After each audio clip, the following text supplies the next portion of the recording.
After watching a video I made titled Zakir Naik is a Joke, Bob Ross commented, "Is this acting in love towards your enemies or being beyond reproach? Keeping your mouth free from slander to call someone a joke and make fun of your opponents? Would Christ behave this way?" I replied, "No, the man who called the Pharisees fools, hypocrites, and whitewashed tombs full of dead men's bones would never call people names. LOL. Do I detect a hint of sarcasm in my voice? Steve Muscle adds, "David, surely this is not a good attitude, my friend. The only way forward with Muslims is to love them, do not ridicule them. I hope you are hearing that I'm saying this in love. I'm convinced that ridiculing Muslims will not win them. Bless you, Steve from London." And I replied, "Odd how reality so rarely lines up with what Western Christians call the only way forward." Now, the complaint here is that I called Zakir Naik a joke. Why did I call Zakir Naik a joke? Because he's managed to convince Muslims that he's a champion debater who's taken down Christianity's top apologists when he's never faced a single experienced Christian debater. Not one. The fact that his career is based on portraying himself as something that he's not makes him a fraud. So why wouldn't I tell Muslims that he's deceived them and that in reality he's a complete joke?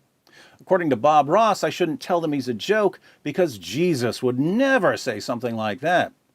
As my comment suggests, I have no clue what Jesus Bob Ross is reading about. There were hypocritical religious leaders like Naik in the time of Jesus, and Jesus told them exactly what they were. So appealing to Jesus won't work here. What else is there?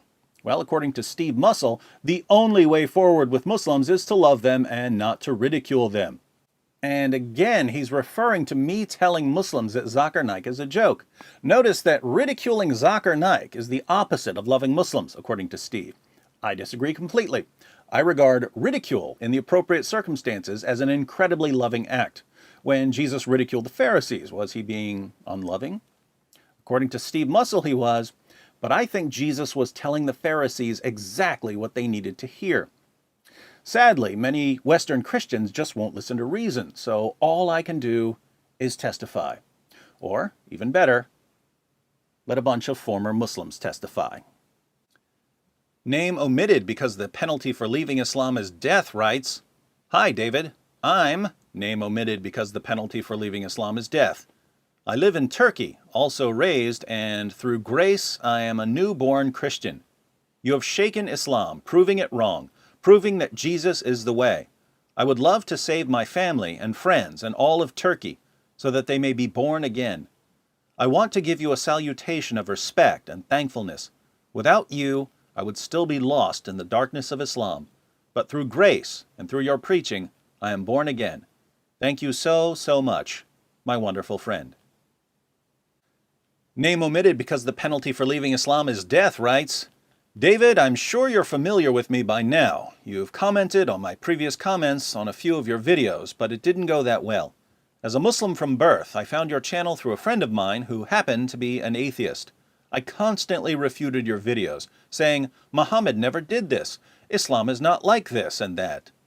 But I couldn't refute you with any rational approaches.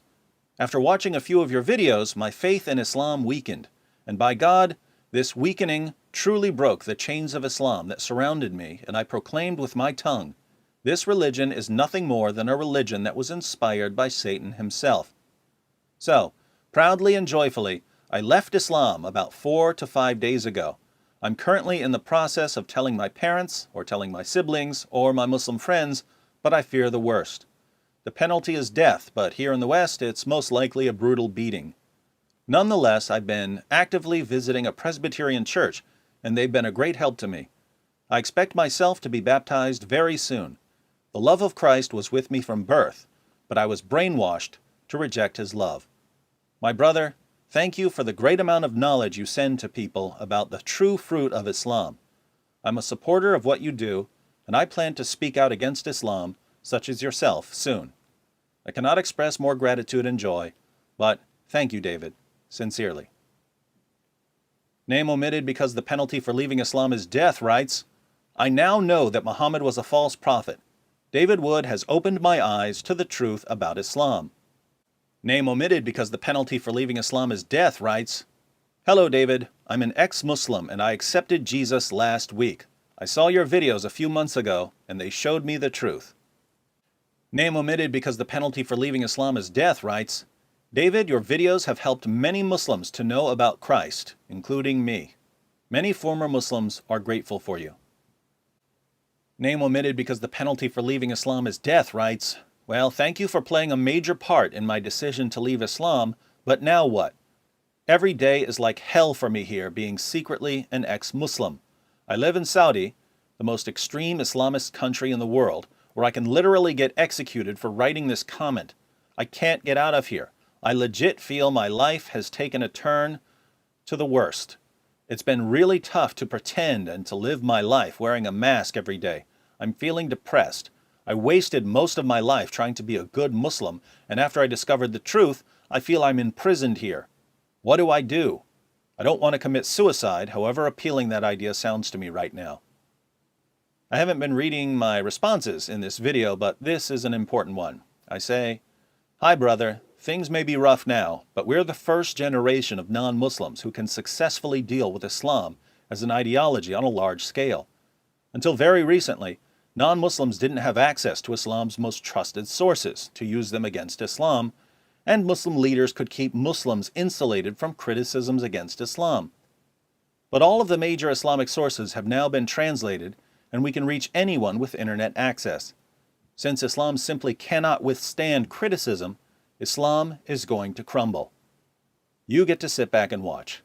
As for what you should do now, here's the gospel. Name omitted because the penalty for leaving Islam is death writes, Thank you, David. You reached me through YouTube.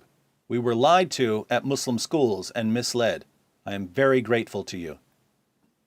Name omitted because the penalty for leaving Islam is death writes, I always watched Zakir Naik videos. I thought whatever he said was truth. Now I research on what he says. You have opened my eyes, David. I left Islam too. I am free. I am Indian, so I can do anything I like. You are doing a good job. Name omitted because the penalty for leaving Islam is death writes, Thank you, David, for helping me leave Islam. For a long time I wanted to know why are so many Muslim countries so horrible and backwards? Why do so many Muslims marry their cousins? Why do so many Muslims turn to violence? Everything started to make sense when I realized Islam is incredibly wrong. I'm thinking about converting to Christianity. Once again, keep up the good work, David. Name omitted because the penalty for leaving Islam is death writes, Hello, David. I grant that you get messages like this daily, but I would like to show my appreciation to you. I'm an ex-Muslim. I left Islam in February of this year. This comment was from last year, so this would have been February of 2016. I'm an apostate. I left Islam after being unable to defend the Quran, and especially Muhammad, from the backwards, evil actions of the Quran and Muhammad himself. I found it revolting and disgusting that Muhammad pleasured himself to a 6-year-old girl, and I questioned why I follow such a man.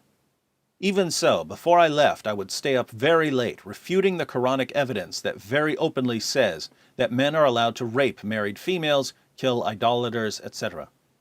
This is when my faith started to slip, though it was not gone yet. But then I came across your video where you show us 10 Quran verses that justifies the actions of ISIL. Curiosity struck, and I went on to more videos, the newer and recent uploads, and I could not help but agree with you. Islam is a sadistic cult that belongs in the 1st century. If apostasy was not met by death, the followers of Islam would be much smaller than 1 billion. From an outside perspective, Islam may seem to grow fast, but on the inside, many people want to leave.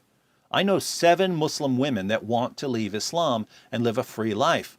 However, they will get humiliated by their family and friends. I feel privileged that I'm a male.